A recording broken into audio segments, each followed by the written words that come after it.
Alam mo ba kung ano talaga ang pinakaimportanteng dapat gawin ng isang Christian?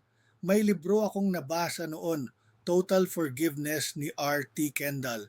Binigay ito sa akin ng isang tita na alam ang struggle ko. Yung hirap magpatawad sa mga taong sobrang nakasakit sa akin. Yung librong yon ginamit ni Lord para palayain ako.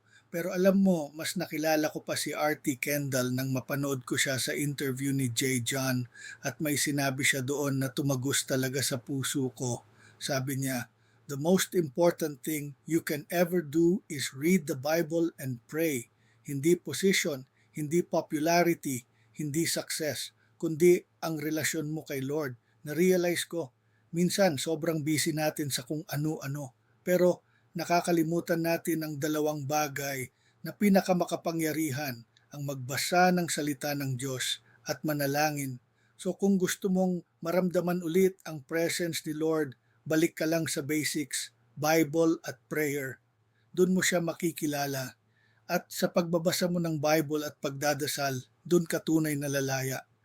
Watch R.T. Kendall in his interview with J. John.